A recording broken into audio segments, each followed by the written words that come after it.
Hello students, बच्चों ये आज की हमारी वर्कशीट नंबर 28 है। 9th क्लास के बच्चों के लिए है और सोशल साइंस की हमारी वर्कशीट है। तो शुरू करते हैं अपनी आज की वर्कशीट नंबर 28। आज का जो हमारा टॉपिक है वो ऋतुएं हैं। 9th क्लास के स्टूडेंट्स के लिए है, सोशल साइंस की है। सोशल साइंस से हमारी जो बुक ली गई है वो ज्योग्राफी की बुक है और हमारा 4th चैप्टर है जलवायु। और जो आज की हमारी डेट है वो 8 सितंबर है। तो यहाँ पर बच्चे को अपना नाम लिखना है, यहाँ आपको अपने क्लास टीचर का नाम लिखना है। तो बच्चों देखो, जो जलवायु है ये जो हमारा चैप्टर है इसमें मौसम और जलवायु दो बातें होती हैं। मौसम क्या होता है कि जो हमें हर रोज़ के बारे में बताता है कि आज का मौसम क्या है, धूप निकली हुई है, कल बारिश हो रही थी, कल बादल होंगे। तो वो क्या है, जो डेली मौसम चेंज होता रहता है वो किस में आएगा, मौसम में। और जो जलवायु होती है वो लंबी अवधि के समय के लिए होती है। जैसे ऋतुएं होती हैं, ऋतुओं में ग्रीष्म ऋतु है, ग्रीष्म ऋतु एक दिन की थोड़ी ना होती है, तो वो 3-4 महीनों की होती है। वैसे ही शरद ऋतु है, वो भी नवंबर से शुरू होकर और फरवरी तक चलती रहती है। तो वो भी क्या है, लंबे टाइम पीरियड के बारे में हमें बताती हैं। तो इसीलिए यहाँ पर जो आज का टॉपिक लिया गया है ऋतुएं, इसीलिए यहाँ लिया गया है क्योंकि जो जलवायु होती है वो लंबे समय पीरियड के लिए होती है। तो आज का हमारा जो टॉपिक है वो शुरू करते हैं। मुख्य बिंदु जो मेन बातें हैं यहाँ पर, कोरियोलिसिस बल है। सबसे पहले कोरियोलिसिस बल क्या होता है। पृथ्वी के घूर्णन के कारण, अब है पृथ्वी की दो गतियां हैं, घूर्णन गति और परिक्रमण गति। घूर्णन गति में पृथ्वी क्या करती है, अपना खुद का चक्कर काटती है। और परिक्रमण गति क्या होती है, सूर्य के चारों तरफ चक्कर काटना। तो पृथ्वी के घूर्णन के कारण पृथ्वी जब खुद का स्वयं का चक्कर काटती है तो उससे उत्पन्न एक बल होता है जिसे कोरियोलिसिस बल कहते हैं।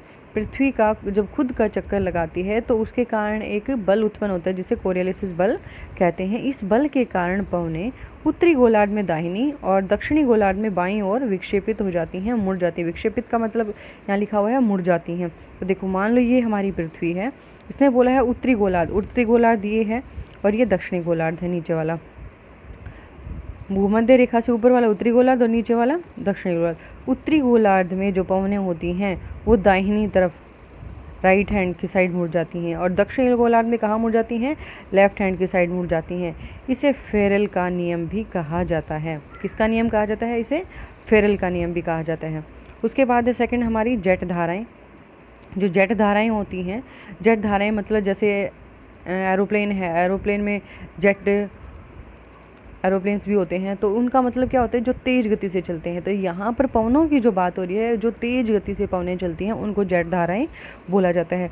27 डिग्री से 30 डिग्री उत्तरी अक्षांश के बीच वायुमंडल की क्षोभ मंडल परत में अत्यधिक ऊंचाई 12,000 मीटर से अधिक पर एक संकरी पट्टी में पाई जाने वाली तेज पश्चिमी पवनों को, अब देखो यहाँ पर बताया ना कि तेज चलने वाली और पश्चिमी पवनों को जेट धाराएं कहते हैं। इनकी गति गर्मियों में 110 किलोमीटर प्रति घंटा से और सर्दियों में 184 किलोमीटर प्रति घंटा तक हो जाती है। मतलब गर्मियों में इनकी जो स्पीड है वो कम होती है और सर्दियों में इनकी स्पीड और भी ज़्यादा हो जाती है। ये आपको क्लियर हो गया होगा कि ये जो पवनें होती हैं तेज़ गति से चलने वाली होती हैं और पश्चिम की तरफ से चलने वाली होती हैं। जैसे ये भारत है, भारत के यहाँ पर जो पश्चिम है, पाकिस्तान वगैरह है, यहाँ से ये पवनें चलती हैं और फिर ये भारत में प्रवेश करती हैं।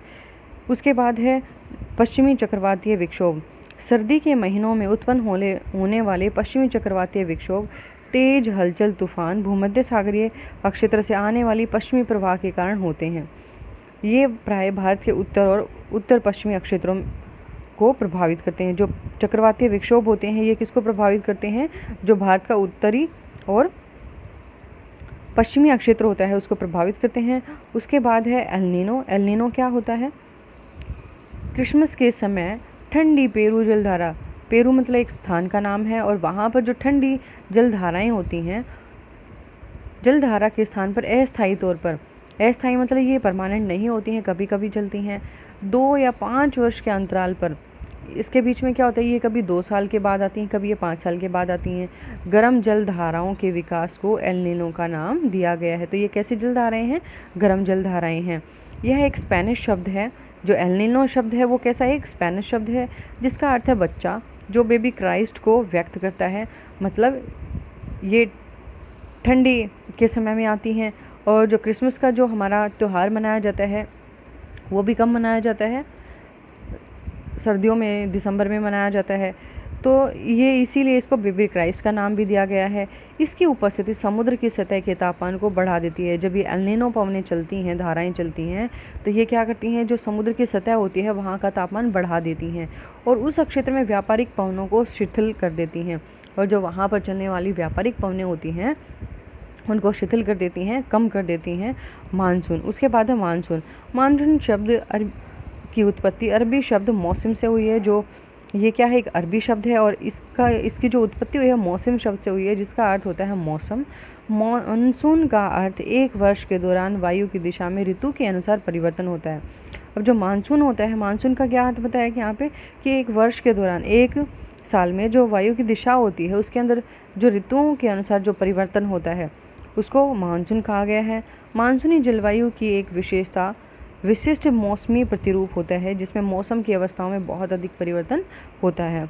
भारत में मुख्यतः 4 ऋतुएं पहचानी जाती हैं: शीत ऋतु, ग्रीष्म ऋतु, मानसून का आगमन, जब मानसून आता है, बारिश का मौसम शुरू होता है, और मानसून की वापसी, जब मानसून वापस लौटता मानसून। तो यहाँ पर है शीत ऋतु और ग्रीष्म ऋतु। शीत ऋतु क्या होती है, समय इसका कौन सा है, मध्य नवंबर से फरवरी तक शीत ऋतु हमारी चलती है। उत्तर पूर्वी व्यापारिक पवनें स्थल से समुद्र की ओर बहती हैं। उत्तरी भारत में दिसंबर और जनवरी सबसे ठंडे महीने होते हैं। उसके बाद है ग्रीष्म ऋतु। समय मार्च से मई तक का है। उत्तरी मैदानों में तापमान में अत्यधिक वृद्धि होती है, जिससे कम दाब का लंबवत अक्षेत्र तैयार हो जाता है। उसके बाद है यहाँ कमज़ोर उच्च दाब का क्षेत्र होता है। कहाँ पर, ग्रीष्म ऋतु में। सामान्यतः आसमान जो होता है वो साफ होता है, तापमान और आर्द्रता कम एवं पवनें शिथिल तथा परिवर्तित होती रहती हैं। जो तापमान होता है और आर्द्रता होती है वो दोनों कम हो जाती हैं और पवनें शिथिल हो जाती हैं, रुक जाती हैं और चेंज हो जाती हैं। दक्षिण की ओर बढ़ने पर तापमान में बढ़ोतरी। जब ये पवनें दक्षिण की तरफ चलती हैं, ये जैसे ये हमारा दक्षिण भारत है, जब ये दक्षिण की तरफ चलती हैं तो क्या होता है कि इनके तापमान में बढ़ोतरी होती है। देश के अधिकतर भागों में मौसम शुष्क, केवल तमिलनाडु तट पर कुछ मात्रा में वर्षा करता है और जो देश का लगभग पूरा भाग होता है वो क्या होता है, सूखा रह जाता है। लेकिन जो तमिलनाडु इधर वाला जो एरिया है, यहाँ पर आकर ये क्या करती हैं, कुछ मात्रा में, थोड़ी मात्रा में बारिश करती हैं। पश्चिमी विक्षोभ के कारण कभी कभी उत्तरी मैदानों में वर्षा, प्रायद्वीपीय भागों में समुद्री पवनों के प्रभाव के कारण तापमान के प्रतिरूप में न के बराबर परिवर्तन होता है। कभी कभी जो चेंजेस आते हैं वो ना के बराबर होते हैं, मतलब कभी कभी परिवर्तन नहीं आते हैं। उसके बाद यहाँ शीत ऋतु की बात की गई है। उत्तर एवं उत्तरी पश्चिमी भागों में दिन के समय धूल भरी गर्म एवं शुष्क पवनें चलती हैं, जिनको लू बोला जाता है। ये लू कब चलती हैं, गर्मियों के मौसम में चलती हैं और तेज चलती हैं और गर्म पवनें होती हैं। कई बार तीव्र हवाओं के साथ गरज वाली मूसलाधार वर्षा या हिमवृष्टि, जिसे पश्चिम बंगाल में काल वैशाखी के नाम से जाना जाता है। और कई बार क्या होता है, तेज हवाओं के साथ बादलों की गर्जना होती है और तेज मूसलाधार बारिश होती है। और हिमवृष्टि, ओलों, जो बर्फ़ की छोटे छोटे बर्फ़ के गोले गिरते हैं, जिसे पश्चिम बंगाल में क्या बोला जाता है, काल बैसाखी के नाम से जाना जाता है। ऋतु के अंत में कर्नाटक, जो ये ऋतु है, इसके अंत में जो कर्नाटक और केरल में पूर्व मानसूनी वर्षा, जिसे आम जल्दी पक जाते हैं, यहाँ पर बारिश होती है और इस बारिश की वजह से क्या होता है, जो आम होते हैं वो जल्दी पक जाते हैं। इसे आम्र वर्षा भी कहते हैं, ये आम्र वर्षा कहलाती है। प्रायद्वीपीय भागों में समुद्री पवनों के प्रभाव के कारण तापमान के प्रतिरूप में न के बराबर परिवर्तन होता है। और जो प्रायद्वीपीय भारत भाग है हमारा, प्रायद्वीपीय भाग कौन सा है, दक्षिण का, ये जो इधर वाले पठार हैं ये प्रायद्वीपीय इधर से, और दक्षिण का सारा ये प्रायद्वीपीय भाग कहलाता है सारा। प्रायद्वीपीय भागों में समुद्री पवनों के प्रभाव के कारण तापमान के प्रतिरूप में न के बराबर परिवर्तन होता है। मतलब यहाँ पर जो तापमान में चेंज आता है वो ना के बराबर होता है, ज़्यादा कुछ चेंजेस नहीं आता। उसके बाद है एल नीनो से आप क्या समझते हैं, हमारे क्वेश्चन आंसर्स हैं, ये देख लेते हैं। एल नीनो से आप क्या समझते हैं, इसका क्या प्रभाव होता है। तो देखो ये है हमारा question number first. El Nino से आप क्या समझते हैं, इसका क्या प्रभाव होता है। एल नीनो दिसंबर के महीने में पेरू तट के नज़दीक आने वाली एक अस्थायी गर्म जलधारा है। इससे वहाँ का तापमान बढ़ जाता है। कहाँ का, जहाँ पर ये पवनें आती हैं, और व्यापारिक पवनों को कमज़ोर बना देती हैं। और जो व्यापारिक पवनें हैं वहाँ की वो कमज़ोर पड़ जाती हैं, शिथिल पड़ जाती हैं। इससे भारत में भी उस वर्ष बारिश कम होती है और जिसके कारण क्या होता है, उस समय में बारिश कम होती है। तो ये था हमारा क्वेश्चन नंबर 1 का आंसर। उसके बाद है सेकंड, दिल्ली में चेन्नई की अपेक्षा शीत ऋतु एवं ग्रीष्म ऋतु के तापमान में अधिक अंतर होता है, क्यों। तो यहाँ पर रीज़न पूछा गया है कि दिल्ली और जो चेन्नई 2 एरिया पूछे गए हैं। तो इसमें क्या पूछा गया, जो शीत ऋतु होती है और ग्रीष्म ऋतु होती है, दोनों ऋतुओं में ये जो दोनों स्थान है यहाँ के टेम्परेचर में डिफरेंस पाया जाता है, वो क्यों होता है समझ कर लिखिए। आपको समझना है और उसको लिखना है। तो देखो, दिल्ली और चेन्नई की अपेक्षा, जो दिल्ली है वो चेन्नई की अपेक्षा समुद्र तट से बहुत दूर है, क्योंकि चेन्नई कहाँ है, इधर वाले एरिया है ये चेन्नई, और दिल्ली कहाँ है, ऊपर सेंटर में है। चेन्नई में समुद्र के प्रभाव के कारण पूरे वर्ष पर सम तापमान अर्थात एक जैसा तापमान रहता है। जो चेन्नई है वहाँ पर जो तापमान है वो एक जैसा रहता है, समान रहता है, जबकि दिल्ली दूर, समुद्र से दूर होने के कारण यहाँ गर्मियों में अधिक गर्मी तथा सर्दियों में अधिक सर्दी होती है। तो यही डिफरेंस है जो क्वेश्चन नंबर 2 का आंसर था। उसके बाद देखते हैं क्वेश्चन नंबर 3। भारत में शीत ऋतु की प्रमुख विशेषताओं को लिखिए। अब पूछा गया कि भारत में जो शीत ऋतु है, ठंड की ऋतु होती है, उसकी क्या विशेषताएं हैं, उनके बारे में बताना है। भारत में शीत ऋतु की शुरुआत मध्य नवंबर से होती है, जो नवंबर का मिड टाइम होता है वहाँ से इसकी शुरुआत हो जाती है। नवंबर व जनवरी सबसे ठंडे महीने माने जाते हैं। उच्च वायुदाब होता है जिससे हवाएं स्थल से समुद्र की ओर चलती हैं, उच्च वायुदाब बन जाता है, और जो पवनें होती हैं वो कहाँ से, स्थल से समुद्र की ओर बहना शुरू कर देती हैं। देश के उत्तर पश्चिमी भागों में सर्दियों में पश्चिमी विक्षोभ के कारण बारिश होती है। जो देश का जो पश्चिमी भाग होता है, कहाँ, पाकिस्तान वाला, वो क्या है, पश्चिमी भाग है, पाकिस्तान से ये पवनें आती हैं बारिश करती हुई, और फिर हमारा गुजरात, राजस्थान, दिल्ली, यूपी वगैरह इन एरिया में बारिश करती हैं। तो इसको क्या बोलते हैं, पश्चिम की साइड से जो बारिश आती है उसको पश्चिमी विक्षोभ के कारण बारिश माना जाता है।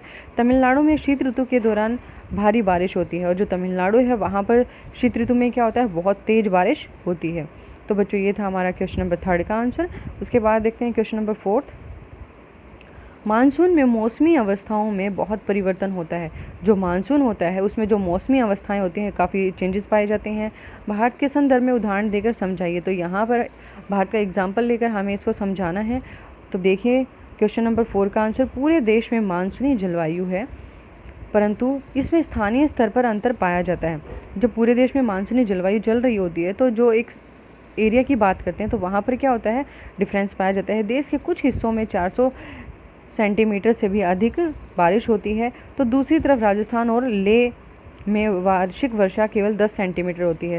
ये जो 400 सेंटीमीटर की बात की गई है, जो मासिन राम चेरापूंजी है, यहाँ पर हमारे देश में सबसे ज़्यादा बारिश रिकॉर्ड की जाती है। और दूसरी तरफ क्या है, राजस्थान है, और लेह लद्दाख है, जम्मू कश्मीर में। यहाँ पर क्या होती है, बारिश बिल्कुल कम होती है, ना के बराबर होती है, कि यहाँ पर तो लगा लो बहुत सारे साल लग जाएं तब भी इतनी बारिश नहीं होती, और यहाँ एक साल में इतनी बारिश हो जाती है। उसी तरीके से तापमान में भी अंतर पाया जाता है। जब बारिश में डिफरेंस पाया जाता है तो वहाँ पर क्या होता है, तापमान में भी अंतर पाया जाता है। दक्षिण भारत में गर्मियों का तापमान, जो दक्षिण भारत है कौन सा है हमारा, ये इधर वाला एरिया है, तो यहाँ पर क्या है, गर्मियों का जो तापमान होता है 25 डिग्री से 30 डिग्री सेल्सियस रहता है। वहीं राजस्थान में यह तापमान 50 डिग्री सेल्सियस से भी ऊपर पाया जाता है। इसी प्रकार हम कह सकते हैं कि मानसूनी जलवायु होते हुए भी स्थानीय स्तर पर बहुत अधिक अंतर पाया जाता है। तो बच्चों ये थी हमारी आज की वर्कशीट। उम्मीद है आपको अच्छे से समझ में आई होगी। यदि फिर भी आपको कोई डाउट रहता है तो आप कमेंट करके मुझसे पूछ सकते हैं, और यदि आपको वीडियो अच्छी लगती है तो प्लीज़ लाइक ज़रूर करें, और फर्स्ट टाइम चैनल पे आए हो तो चैनल को सब्सक्राइब कर लें ताकि आपको नेक्स्ट वीडियो का नोटिफिकेशन मिल जाए। Thanks for watching video.